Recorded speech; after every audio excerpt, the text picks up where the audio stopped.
Alright, so welcome back to another video on Everdell synergies and strategies. So the last video talked about the drawing card strategies.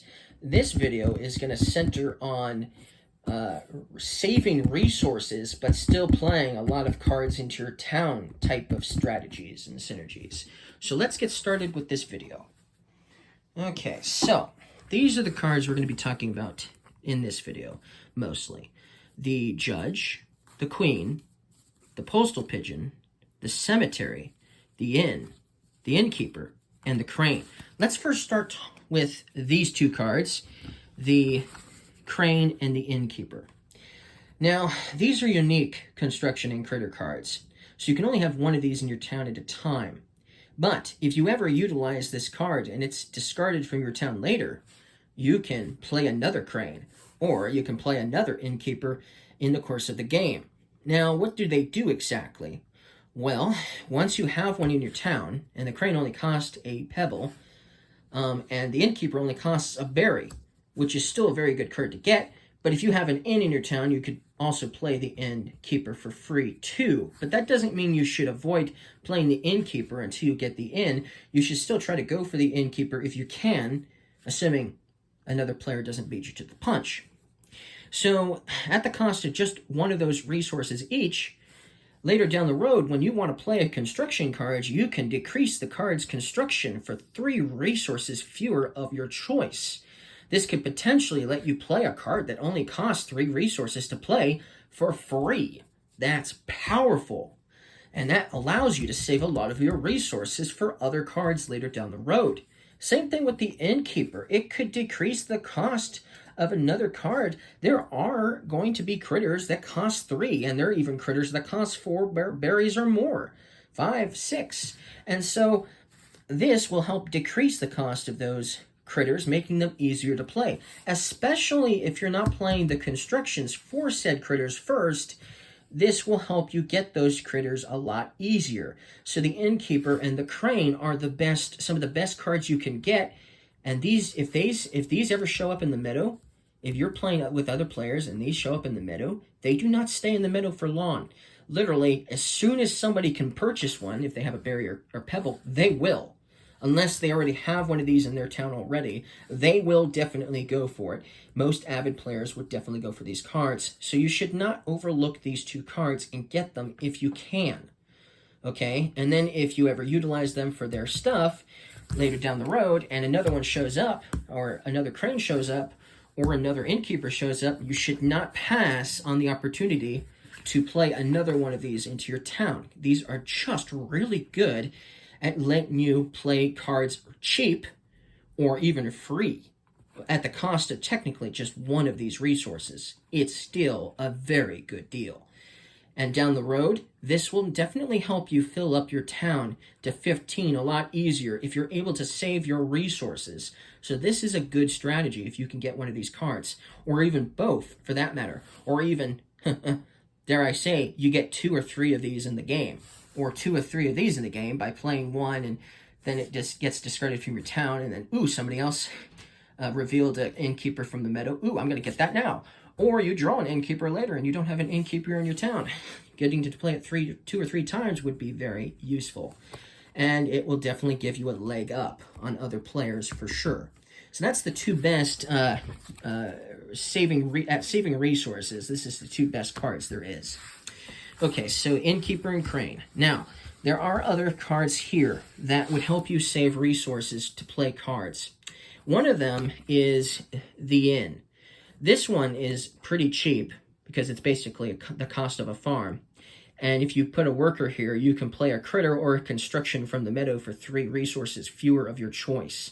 So this is very powerful. It's actually almost as powerful as these 2, but these let you play cards from your hand or the meadow. This only lets you reduce the cost of cards from the meadow.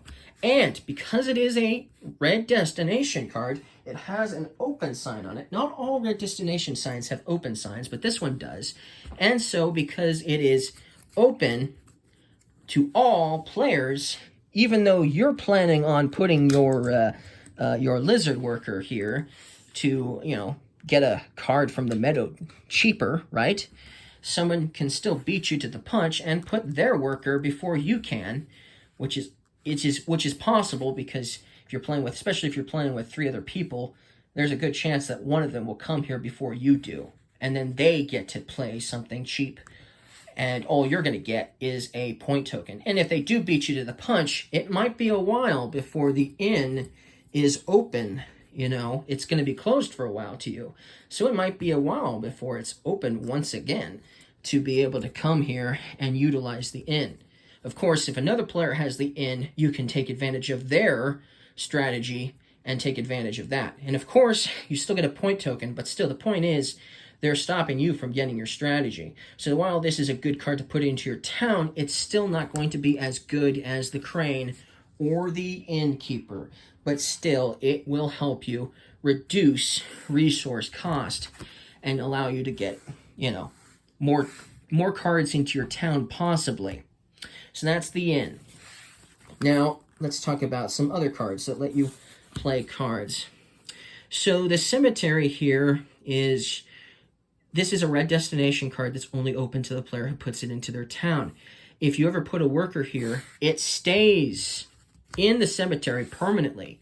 So this is something you might want to not play or not utilize until autumn, because you're not going to get your worker back for autumn if you do this in winter, spring, or even summer for that matter. So you've basically lost a lot of workers. You've basically lost a lot. So this is something you play at the end of the game. But once you place a worker here, then you can reveal 4 cards from the deck or discard pile, because you might have seen some cards, good cards that you wanted, that were put into the discard pile, and you get to play 1 for free. And it does not matter how much it is. It could be one of the extremely expensive ones, like there might be a Evertree sitting in the discard pile. That's 5 victory points, possibly more. And it's a lot of resources to play. And if this was in the discard pile, because you saw someone discard it earlier, why would they discard an Evertree? Don't ask me. But the point is, they might have done that earlier.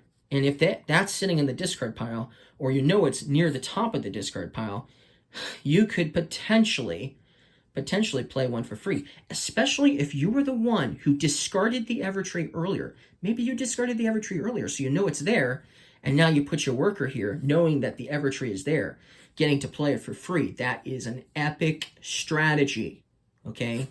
Trying to pull that off. So the cemetery is a really good card, and it's something that many players, new players to Everdell, that will most likely pass up on. They will see this card, they will look at it, they'll find it interesting, but they won't like the fact that their worker stays here permanently, and they'll probably ignore it. But if they utilize it really well, and they have this in their hand and then discard it and then play a worker here, they could potentially play this for free. That's epic. Strong strategy. So that's a really good card. Of course, you can still take your chances that you'll get a very good card that you can play for free by revealing 4 cards from the deck. Either way, it's still a pretty good card, and it should not be something you pass up on. And if you manage to get the Undertaker as well, you could put 2 workers here getting to play 2 cards for free. That is powerful. It's a good card that will definitely help you save on resources, because even though it costs 2 resources, 2 pebbles to play this, it's going to help you, especially if this is the card you get to play for free. You've saved 9 resources by playing this for free with the cemetery. It's a gamble if it's from the deck, but if you know you put this into the discard pile, it's not so much a gamble anymore. So just remember that. Keep an eye on what you're doing. And if you have these cards in your hand, both of them at any given time, this is a powerful strategy to definitely utilize. So that's just something I thought I'd mention about the cemetery extra. So that's a very good strategy, the cemetery. Okay, we still have a few others. Okay, so here we have the Queen. Now, this does cost 5 berries to play, so she's expensive. But if you somehow happen to play the Palace earlier, then you could play her for free. That's pretty good. But even if you don't get the Palace, you might still want to consider playing the Queen into your town, especially if you get the Innkeeper. The Innkeeper is definitely going to decrease the cost, and you could make it cost only 2 berries instead if you have the Innkeeper in your town. Very powerful. And if you got to play the Innkeeper for free, you've basically saved another berry as well, because otherwise you would spend a berry just to play the Innkeeper. So still, the point is, this is a good card to play even if you can't get the Palace, because when you put your worker here, you get to play a card worth up to 3 points for free. There's a lot of good cards that are worth 3 points, like the University here. You get to play that for free. That's one of the cards you could play for free. And the University is a good card all around. We'll talk about that in probably another video. But the point is, this is a good card at saving resources for sure. And if you can play this before autumn, you could, in a sense, be playing 2 of these, because the worker that comes here does not stay here permanently. So if you play her in summer, then you could activate her twice before the game is done, getting to play 2 cards for free that are worth up to 3 points. That's a lot of resources that you're still saving and utilizing. So the Queen is definitely a good card to use at saving resources. And it's worth it because she is still worth 4 points at the end of the game. So it's worth, spending some berries to play her into your town, even if you don't get the Palace, because she's still worth 4 points anyways. So that's a good card. Okay, so then we have the Postal Pigeon. This one is cheap. Only costs 2 berries to play. If you have a post office in your town, it's still worth going for, especially if you have a post office, right? But it's not worth any points. But you get to reveal 2 cards from the deck, or reveal 2 cards, and you can play one worth up to 3 cards for free. That's very useful. 2 cards from the deck. You could potentially have nothing good that you can play. That could happen. And it could be something that the 2 cards revealed could also be something you already have in your town, and they're both unique cards, and so therefore now you've wasted the Postal Pigeon. That is also a possibility. So this is a gamble. This is all about gambling. You could potentially get something that's really good. Maybe that's worth 2 points or 3 points for free. That's really good. But you might not get anything good at all. Which is why this card is better played in the beginning of the game when you have less cards in your town anyways, only a few maybe, and that will make it easier, especially if it's like a grain production card that's only worth 1 or 2 points. Getting to play for free is still good because you're saving those resources, but you're also helping you build your engine as well.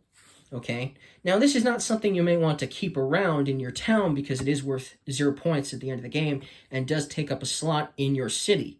But there are ways to mitigate this, and we'll talk about that in another video, that this is something you could mitigate later down the road, possibly. But still, it's worth trying out and putting into your town for a gamble. It's still worth trying. If you like gambling, in games, I should say. Not in real life, but in games. It's worth it. So that's the Postal Pigeon. Now, there is one other card that kind of fits in line with these cards here. Not really, but it could potentially be helpful. So the Judge here, if you have this in your town, and it does not work with the Dungeon, it does not work with the Crane, okay, it does not work with any of those cards. So if you decide to use the Judge's ability, it's not going to work with the Dungeon, and it's not going to work with the Crane, for instance. But if you have none of those cards in your town anyways, and you want to play a critter or a construction card, maybe there's a resource you just don't have, but you have an extra resource of something else. You can replace one resource with another resource when you play a critter or a construction. So maybe you want to play something that it costs 2 berries, okay? But you only have 1 berry. But you have a lot of stone, a lot of pebbles, or a lot of twigs, or a lot of resin. Well, you can instead of paying 2 berries, you could pay a berry and a twig, for instance, as an example. So this is definitely going to be helpful in playing cards in general. It doesn't decrease the cost of cards, but it is a little helpful in playing cards when you just seem to be off by 1 resource, but have other resources that now you're like, why do I have all these twigs? Oh, wait, the Judge. Thank you, Judge, I love you. And that's basically how the Judge is going to be helpful to you. But like I said, it's not going to be as good as these that let you play cards for free or even cheap. So still, that's pretty much it for all the cards that I want to talk about that are in this particular video. Okay, so I'll see you guys again. If you guys liked this video, don't forget to leave me a like, and I'll see you guys again in another video. Bye.